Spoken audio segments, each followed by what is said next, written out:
than most. Eyes low in the post. Ready for whatever, buddy. Trust me, you won't no smoke. Never disrespect my city, this the land of the ghosts. This shit doper than some white girls that just got off the boat. This shit came straight off the boat, straight off the boat. Straight off the boat, straight off the boat, straight off the boat, straight off the boat, straight off the boat, straight off the boat. Yo, what's up? Okay, so I'm cranking back up on the videos. I did one 2 days ago with Tony. I posted it yesterday. That was before the FSU game. Don't worry, I'm gonna get back on that so that we can discuss that game. But today I'm doing the intro because I'm introducing somebody new to the show. It's one of my homies from college, my man Taroy Jackson. Really dope sports mind. He's actually a really big Philadelphia fan, and this is all things Philly, the baseball, basketball, football, the whole nine. So I wanted to get my man T-Roy in here to see what he got to say about what's been going on in Philly and just in the sports world in general. So you guys check him out. All right, so let's look for Taroy. Come on. There we go. Let's see what that was doing.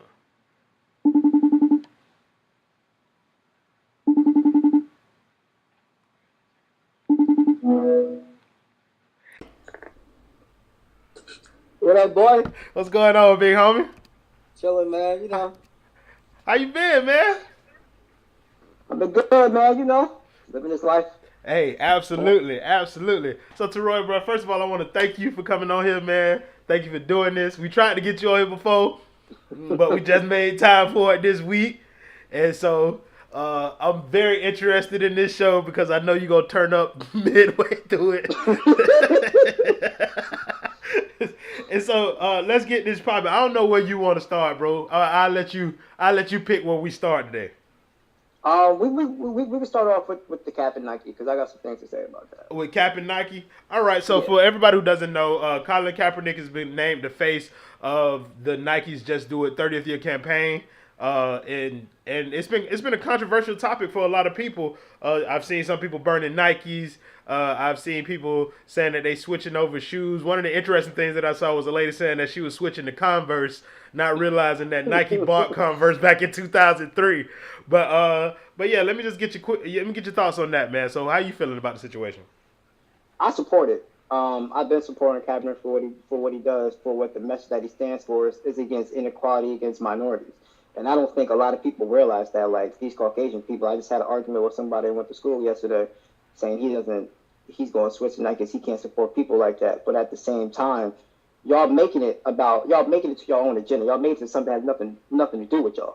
It's about minorities. It's about problems against blacks and the minorities, not against, because he's not standing for the anthem. It has nothing to do with the anthem. It has everything to do with the fact that we getting killed at an exponential rate and there's no justice for it. And I got into a whole argument over it because I'm like, y'all keep making stuff into what it ain't be. Like, I wish y'all could just go back to y'all homeland, but y'all don't have one because y'all stole it to begin with. Like, you know what I'm saying? Like, it's ridiculous how so many people are against it, but they didn't have a problem with Nike until Kaepernick came on the scene. But yeah, I don't see nobody helping out these veterans or homeless veterans. Like, it's a hypocritical situation and it's not fair. And I'm glad that you said that because one of the things that kind of I saw floating around was that instead of burning these Nikes, if you're so adamant about helping veterans and veteran rights, then you can donate it to some of these millions of veterans that are homeless. Exactly. Like you can donate all this Nike paraphernalia, all these clothes, but people cutting up their clothes, like I think it's ridiculous because for one, Nike already got the money. Like you already paid for the clothes, so Nike ain't lose a dime by you burning it. Not a dime. Like I don't be understanding because I'd be like, y'all be using these homeless veterans and stuff as your agenda, but you don't really give a damn about them. You don't really care about them. You just want Kaepernick to stand for the anthem. But the bottom line is, when you go to the games, 9 times out of 10 during the anthem, you're not standing. You buying the beer. You taking the piss. So if that's the case, then why don't everybody stand for the anthem? And if you're not into and if you're in the stadium, and like basically like if you're going to the stadium but the anthem's playing, you can't come into after the anthem. Like, you know what I'm saying? Let's make it like that, because otherwise y'all trying to make this into something y'all not, and President Trump is making it a whole lot worse than what it needs to be. Yeah, well, I mean, he has that unique ability to be able to turn nothing into something completely ridiculous. But I think that's a good point that you're making about stadiums still selling concessions, people buying beers, going to the bathroom and stuff during the anthem. When you're at your home, like some of the people who are protesting the protest, when you're at home during the national anthem, you're not standing up. You're not, Exactly. taking your hats off. You're sitting around, getting food, talking to people and all. And I think for Colin Kaepernick to stand up for a cause is admirable. And for people to discredit his cause is something that's been kind of ruffling a lot of feathers because it like you stated, it's not even, they're not even protesting what he's originally talking about. The man has stated over and over and over again that he's protesting police injustice or the unfair treatment of African Americans in this country. It has nothing to do with the flag, has nothing to do with the troops. And I think the narrative that's being spun around it is just being used to mask what it really is, which is racism. And that's just putting it in black and white. This is racist of you guys to want to burn Nikes because of Colin Kaepernick, because his intended purpose has been stated over and over again, and you guys are continuing to run with this military narrative, which is not the case. So yeah, let's start with something that I'm going to hate already. We're going to start with the NBA, because bro, your team beat mine in the playoffs, bro. Which I told you was going to happen. Shut up, bro. We ain't talking about that, bro. We ain't talking about that. That's the past. Let's talk about the future. You guys are obviously one of the better teams in the Eastern Conference, and without LeBron James being in the East now, it makes it a clearer path to the finals for one of the top tier teams in the East to make it. A lot of people are picking Boston, and a few people are picking you guys. Let me hear your thoughts on what you are expecting from the Philadelphia 76ers this year. I'm going to keep it real with you. I don't expect us to get past Boston. I mean, we couldn't get past Boston last year without Kyrie and without Gordon Hayward. And then we lost Bellinelli and we lost Ilyasova, and they were a big part of our run down the stretch. So it's really going to depend on, I do think Markelle Fultz is going to have a big year. I think he's going to improve his jump shot. I think he's going to get back right. Because in order for us to really succeed this year, Embiid, Simmons, and Fultz have to have great years. They have to take that next step forward. They have to become a big three. Because in my own honest opinion, we ain't really get better. We got worse. Like, we ain't really get better. We ain't really added nobody. We lost Bellinelli. We lost Ilyasova. I was really hoping we could have tried to get Paul George away, but that would have been perfect for us because he fits our system well. But that ain't happened. So it's really going to be all about the growth of Embiid, all about the growth of Simmons, all about the and folks. Like, we could have easily won that series last year. We lost. Nah. I'm not just gonna let you come over here and spew nonsense. You couldn't have easily won nothing over there. All right. Boston was clearly the best collection of like, they were the best team in the Eastern Conference last year. LeBron was the best individual talent, but Boston was the best team. As far as y'all taking growth, I think y'all need to worry more so about injury than growth, because y'all have. It's like I told you, I think I said it on one of your statuses. I think Philly intentionally hurts every rookie that they draft so that they can have a red shirt year in the NBA. And so I think health is a big thing for you guys. Yes, I do agree that Ben Simmons needs to grow offensively. Like, there's no question about that. He is a dynamic talent, but he needs to grow a lot. And we still don't know what Markelle Fultz is. Like, it's tough. It's tough because he could be a dominant scorer. He could be what we saw last year, which is a bust. Not that great. Yeah, so, but Joel Embiid, I have to hand it to you, man. Hands down, he is the real deal. And in my mind, he's, like, now that LeBron's gone, he's elevated himself into the conversation for being the best player in the Eastern Conference.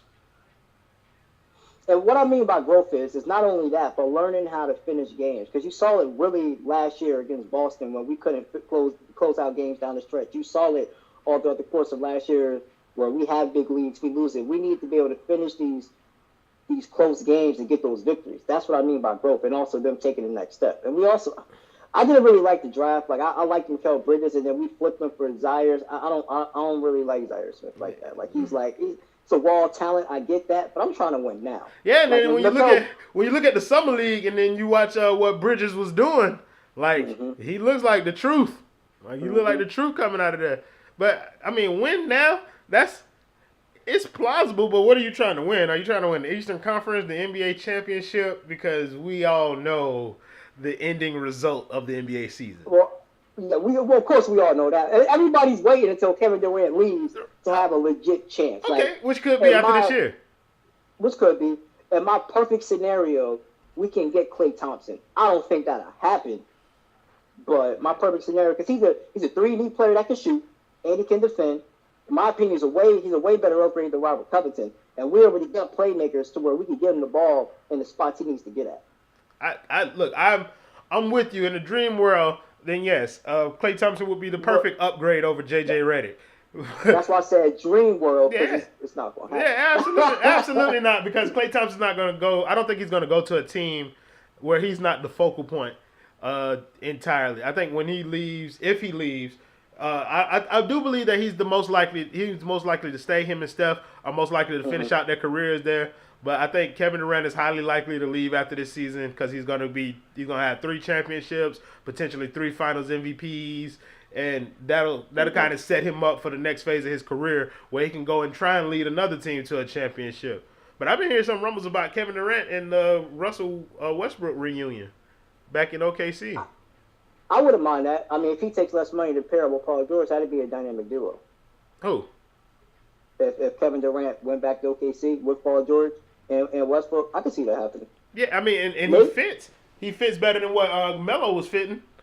Yeah, pretty much. Melo wasn't fit nowhere. No, sir. Melo ain't trying to fit. You gonna fit with Melo. That's how he works.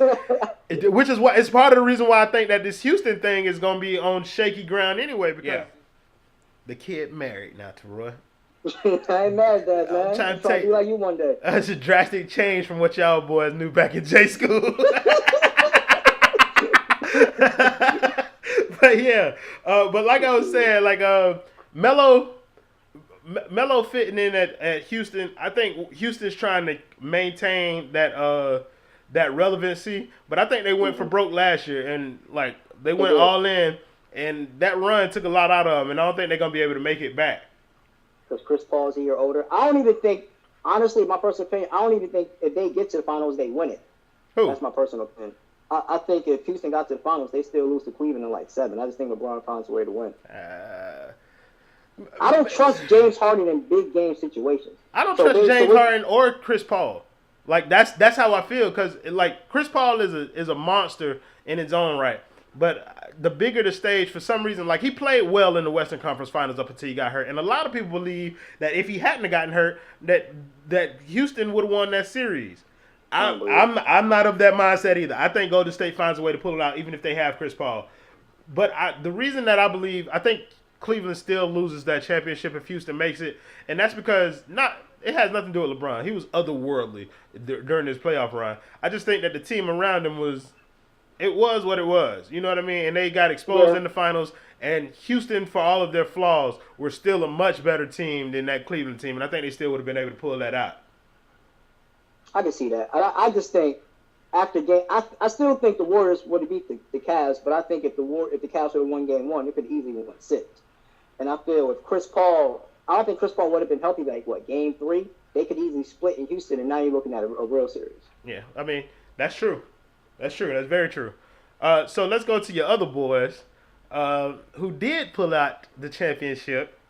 Those Eagles, Eagles fly. So, yeah, I mean, I see you over there. You guys can beat your chest a little bit. So I want to start off. Right. So I want to start off on a positive note because there are some things that I've seen from the Eagles that I haven't been too fond of. And I just want to talk some about what happened last year in that championship that I do think transitions well into the upcoming year. I think Doug Peterson, as a coach, legit. Like, he's going to be there for years. And it's probably pretty cliche by now, but the play that turned me is the Philly special. In the Super Bowl. In the Super Bowl. Okay? Like, it's not just the fact that you call that play, to have the cojones to call it in the Super Bowl against the Patriots. That was mind blowing. So I want to hear personally from an Eagles fan, because I got another Eagles fan who I'm gonna bring on here later. But I want to hear from the first Eagles fan that I truly knew to tell me, like, what was that like for you? Bro, like, first of all, I was nervous, right? Because I'm thinking, like, all right, I'm like, all right, Wentz is out, but we got a great defense. And then, like, because I believe we had control of most of that game, but the game changed a little bit when Foles threw that, when Jeffrey couldn't handle the ball, and he threw that pick. Yeah. Because I think we go in the score. The game's completely different. We probably like win by like maybe 2 touchdowns. But to see them win was magical. And to see, because I was getting nervous. I'm not gonna lie. When Brady had the ball back under 2 minutes, I'm like, oh shit. Everybody know. Everybody thought the same thing, bro. Okay, y'all scored. Good job. That's too much time for Brady. Good game, Philly, but y'all finna lose. And it's like so weird because me and my dad are both lifelong Eagle fans, but I'm more animated. He's more calm. So I watch all the games upstairs by myself, and he watches downstairs with my mom because my mom be hating. She ain't no Eagles fan. She ain't really a football fan. She just like it when Eagles do bad. Taroy, they ain't doing well. I don't got time for all that. So I'm out here just watching the game by myself, screaming, yelling. When Brandon Graham got that sack, you almost cried. And then when we won the game, I was mad because I was really hoping that second to last play, Darby would have picked it off instead of dropping it. It would have just been the capper to pick it off, and then we. You can't just be happy with a win. You wanted complete and utter dominance in the championship. Exactly, yes. I did not forget the year they beat with T.O. That's been on my mind ever since. I wanted this rematch. I was happy we won. I was just upset because Carson Wentz wasn't the one to do it, but I'm gonna take it either way. I'm damn right I was happy. Shit. Fly Eagles fly, I guess is going to be the term for y'all. Like, I'm a Green Bay fan, Dolphins fan by marriage, but yeah. So I wasn't too thrilled about you guys winning, but like everybody else, I was happy to see Tom Brady lose. So I mean, congratulations on your ring. Now on to the things that I haven't liked. Go ahead. I'll let you make this last point. Oh no, we'll talk about the Eagles. We'll talk about the Packers. I had a couple questions for you. So for the Packers? Yeah. Go ahead. Go ahead. Okay, here's my question. This is what I posted on Facebook like a couple weeks ago. Has y'all window closed? You won in 2015. No, you won in 2011, right? Yeah. And then 2012 is when y'all went on that 15-1. Y'all lost to the Giants. Then the year after that, y'all lost to the 49ers, who lost to the Baltimore Ravens. Lost to the Ravens in the Super Bowl. Yeah, you didn't have to chronicle our whole history of losing. I just wanted to throw that out. When y'all won the Super Bowl, real quick, I gotta say this. Antoine said he's coming for revenge. You bitch ass nigga. He's coming for revenge. Oh, the Steelers? Yeah. Yeah. We're not worried about them. He said they're coming for revenge. But this why I feel like y'all window has closed. Like y'all haven't done a great job of putting enough talent around him. Like for the Eagles, if Wentz goes out, we still got Foles. He won the Super Bowl. And Rodgers goes out, y'all missed the playoffs because he went out. Like I feel like. Me personally, y'all should have tried to get Khalil Mack because there's not a lot of free agents that's coming to Green Bay. Y'all don't really draft that well. Like, y'all got Clinton Dix, which was good because I wanted him. And we got Jair Alexander. Exactly. But there isn't. Y'all don't get like marquee names, and to sit there and not really put a running game behind Aaron Rodgers, you're wasting his prime. Like everybody knows you're going to throw the ball because you don't really got a running game. Yeah. And I feel like in order to maximize the greatness that Aaron Rodgers is, the bad man, like Stephen A. Smith said, that Aaron Rodgers is. Y'all got to pull more pieces around him. Even that Seattle game was hard for me because I really wanted y'all to win that because I hated Seattle. And to see y'all blow that shit blew my mind. Like, y'all had it, and then it's just like Mike McCarthy just went soft for, like, no fucking reason. Yo, but even then. Go ahead. I mean, because, like, yeah, I think that the window for us to win championships isn't completely closed because Aaron Rodgers is still in his prime. Mm-hmm. But as far as like the way the organization is structuring the team around Aaron Rodgers, I don't think that they're doing it in a way that would help us win a championship before he gets out of it. Like I do believe so. In essence, I guess the answer to your question would be yes. I think our window is closed. I think that we still have time to create a championship team. I just don't think that we'll do it. Now the Khalil Mack thing pissed me off altogether for several reasons. One, because Oakland, you couldn't rush the passer with Khalil Mack. So to give away your best pass rusher, it's crazy. Two, it pissed me off because they traded him inside my damn division, and so now not only didn't we get him, we got to see him 2 times a year. Exactly. And so.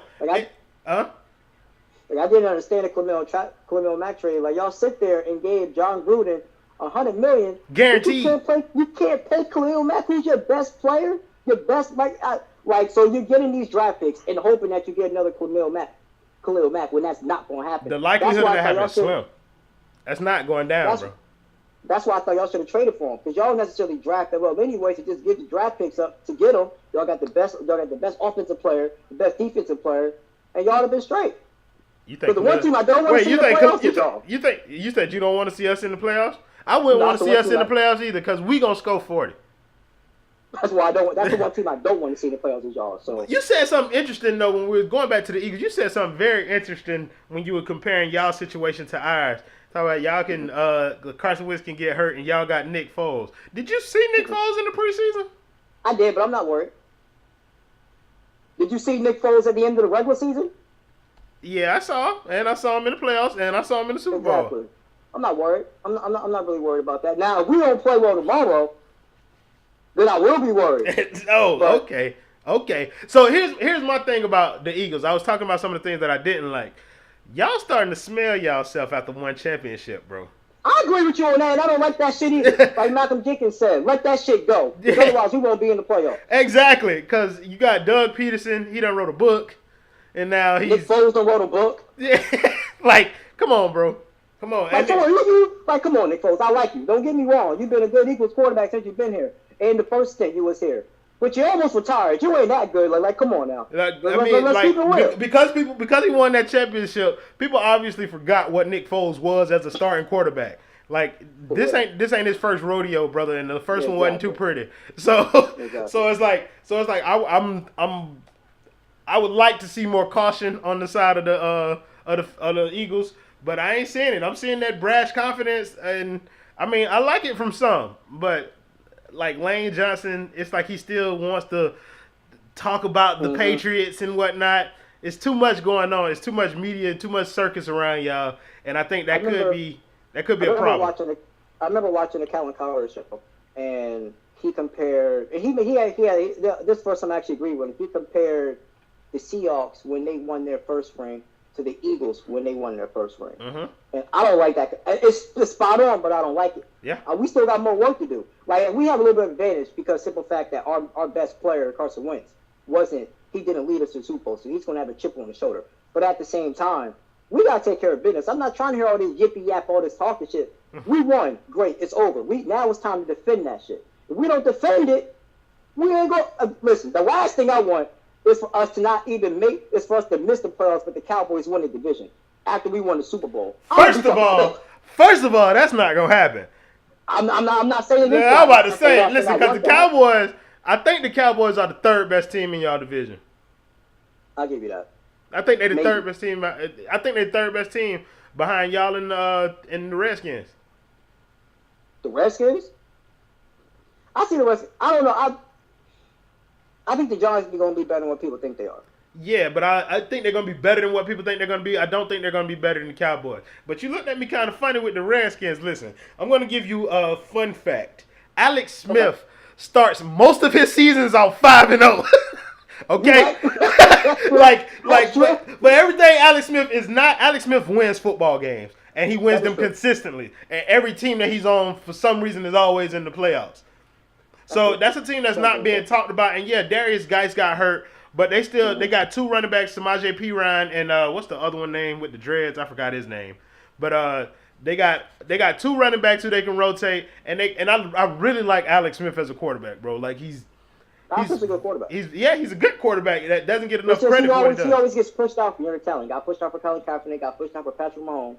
I think that may come back to bite Kansas City because I don't know if Patrick Mahomes is ready. Well, I don't think Patrick Mahomes understands anything other than the deep shot. Like, Patrick Mahomes is a gambler.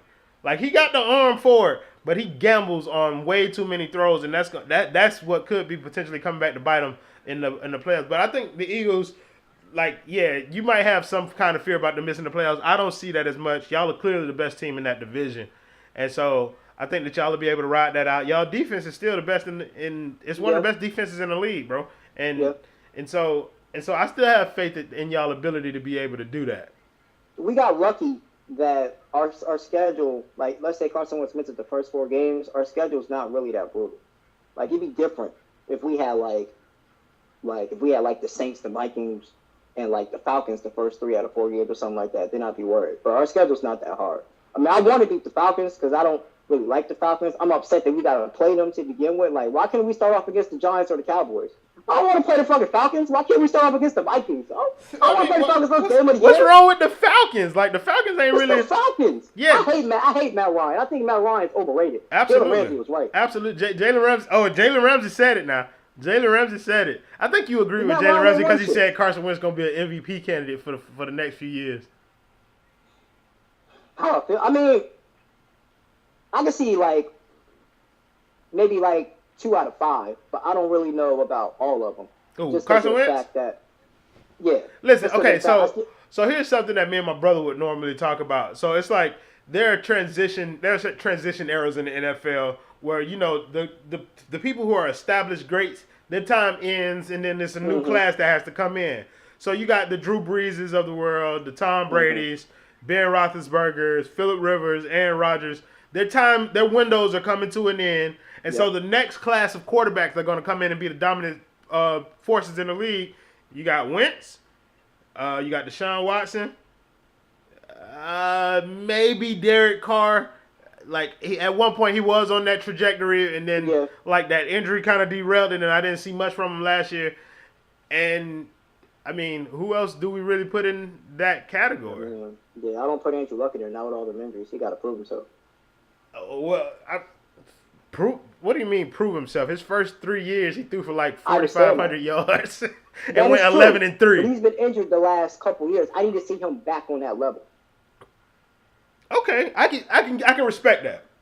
In order to say, because I think this year Andrew Luck's going to struggle. Like, you know, it's been out of the game for a while. It's going to be your first year back in the NFL. The NFL's gotten faster. I think next year will be a more accurate way to judge Andrew Luck, because this year I don't think he's going to do much of anything. Honestly, I feel that same way about Wentz. Like, coming off an ACL injury, it always takes you a year of playing to get back to where you was. Also, now you have the added pressure of, we are the Super Bowl champions, and you wasn't there you helped us get there, but you obviously didn't, win us the game. You wasn't there during the playoff run. He's going to have that added pressure. I think he's going to be trying to do too much. That's my personal opinion. Define doing too much, because, I mean, from what I've watched of Carson Wentz, he looks like he can do anything. Not so much as doing too much, but I feel like he's going to try to overcompensate. Yes, correct. Overcompensate for what he wasn't able to do last year. Yeah. I mean, somebody made a good point. I think it was like Brian Dawkins. I was listening to him, and he was saying that, which I don't think is going to happen at all. But he was saying, like, what if the Eagles go 4-0 those first 4 games? If the Carson Wentz is ready by, like, game number 5, and they putting up, like, 30, 40 points a game, it's going to be hard to take Nick Foles out. But we're not scoring 30, 40 points a game. I don't see that shit happening. I don't know, bro. Like, I don't know. Like, Doug Peterson, he did a number on me in that Super Bowl, bro. He made, bro, I'm trying to tell you, like, his coaching, I would stack him up against any offensive mind in the league based off of what I said. Like, him and coaches like Sean McVay over there at St. Louis, I'll put those offensive minds up against a lot of people, bro. A lot of people, because they're doing really well. It's going to be interesting, because I'm like, one of the teams that I'm low-key, like, worried about. If the Rams are clicking, I'm worried about the Rams. They got a squad. They can put up 50. If they click it, they got a squad. They can put up 50, and then the defense gonna be tough to deal with. After they sign Aaron, they got Aaron Donald back for that big money, and then you put them next to Ndamukong Suh. You got Marcus Peters and Aqib Talib out there, adding them to LaMarcus Joyner in that secondary. Like, it's rough, bro. It's rough. It's rough. Now, you're talking about going for broke. They're going for broke, because I don't think they're going to keep all them players once they sign Jared Goff to that extension. Well, I think Marcus Peters is only on this 1-year deal. He's on the last year of his rookie contract. Aaron Donald, you're going to keep him. I think they got Ndamukong Suh on a 1-year deal. So it's like, yeah, it's not meant to keep it together. It's meant to put a team together and be competitive this year, because they saw signs last year that they could potentially make the playoffs and then bring back some relevancy to that organization. So you didn't watch any of FSU's game? No, I don't like FSU. Like, I don't like. I don't like FSU. Really, that didn't stop me from watching it. No, I don't watch it at all. So I know they lost. I know they got whooped. I know they got their ass beat. I know that much. Yeah, they didn't. They didn't score a touchdown. Yeah, it's sad. Yeah, it is. Did you catch any of FAMU's game? A little bit, not a lot, just a little bit. Okay, so I was trying to talk to somebody about this on the video that I posted yesterday, but I ran out of memory. But yeah, the FAMU game was interesting because they looked really good, bro. It did. They look really good, and I think that's part of what got people so excited is because they were able to put up 41 points, and that's the first time they did that I think since like 2012. So it's like now when you got FAMU winning the game, FSU losing the game in the same week, you got the city kind of confused right now what's going on. Tell me what your thoughts are on FAMU's program, how you see it going with the new coach and all that kind of stuff. I like him. I think he's put him in the right direction. I'm really interested to see what they do this week because my mom works for Troy, but they have a branch in Orlando, and I really want to see if they can kind of hang with them. If they can kind of hang with them, and then beat Jackson State the week after, the rest are division games. And if we do well enough, we could put ourselves in position to actually be in the playoffs. Because I don't think they weren't in the playoffs. I don't remember last time they were in the playoffs, but they weren't in the playoffs when I was there. I think they got close one year, and then we lost to Bethune or something like that. I think the last year that they were in the playoffs was in 2010. Yeah, I wasn't there. I don't think I came to like 2011 or something like that. But they got a chance. I honestly feel like if they could keep going in the right direction, keep that offense moving, keep that defense together, they got a chance. But I really want to see what they do against Troy this week to see how they play. Because Fort Valley State, in my opinion, is Fort Valley State. Right. And I want to see what they do against better competition. If we can hang with them, then I'm gonna really be excited. I think my biggest takeaway from it was like Willie Simmons is a former quarterback, so he's an offensive guy. I wanted to see what type of growth Ryan Stanley would have under him because Ryan Stanley is the type of quarterback who gambles sometimes, throws a few picks that the team can't really afford, and he didn't do that this game. He was very safe with the ball, a lot of quick throws, got the ball out of his hand, got it to the hands of his playmakers, and then he made some throws down the field. He missed a few shots to Chad Hunter, but he was able to throw 2 touchdowns in the offense, and they kept the ball on the ground, which was good for him to help protect him a little bit. And I think he played a solid game, bro. He was able to even rest in the fourth quarter. But I think the way that he has this program moving bodes well for them too. I like the chances that they have of being at least competitive in the MEAC. They were picked to finish, I think, like 7th or something. And so I'm with you. I'm interested to see what they do against Troy to kind of lead them into the rest of the season. But yeah, Taroy, dog, I appreciate you for doing this with me, brother. I'm glad that you got an opportunity to sit down, share your thoughts, and spread the wealth. So, like I always give people the opportunity to shout out anything that they want to shout out on here. So, I'll go first. I'm gonna shout out Franchise Sports because it's mine, and because we got a lot of our students coming back in town. So we've been starting to put out more content, put out more videos, more stories, and everything. And so you guys make sure you check us out, franchisesportsonline.net. Check us out on Instagram, franchisesports_media. Check out our Facebook page, our Twitter page. Just look us up, share our videos, like them, sub, retweet, all that kind of stuff, all that good stuff. So go ahead, Taroy. I know you got a business too, and so I want you to shout that out before you make any other shout out that you do. I just work for a company called Ship, so I want to shout them out. I just deliver groceries to people. I'm able to do that, listen to podcasts, get better at my craft. Just while I'm out here shopping for grocery people. But I also want to shout out Mr. Miles. I know, we fell out like a little back, and we back on good terms. But I really want to shout him out for giving me that chance to do the broadcast and do the radio show. To actually know exactly, what I'm good at. To even get a chance to broadcast with you that one game. Yeah. Like, I'm saying? And also had that radio show to at least now have that experience so I can move forward and I'm not out here just sitting looking like a lame duck. So that I really, I go back and listen to them shows and clips all the time. I even play 2K or play Madden and turn the volume down and record it on my camera and try to put a little highlight reel together just to keep make sure I'm fresh and so I'm ready to go back to fam. So I'm always grateful for that. I'll never forget that because he didn't have to give me that opportunity. Absolutely. Mr. Miles is a really good guy. He's helped out a lot of students, and he even gave me a job one time recording FAMU games. So I appreciate the shout out and I appreciate Mr. Miles too. Well, Taroy, bro, like I said, man, I appreciate you for coming on here, bro. And you have a good rest of your day, boss. All right, man. Just prepare because we actually drive at 7, so we coming to whoop your ass. Don't forget. Huh? Oh. We coming to whoop your ass. Oh. All right, brother. All All right, but I should have the video posted sometime, maybe today or tomorrow. All right, bro. All right, folks. Higher than most, eyes low in the post. Ready for whatever, but trust me,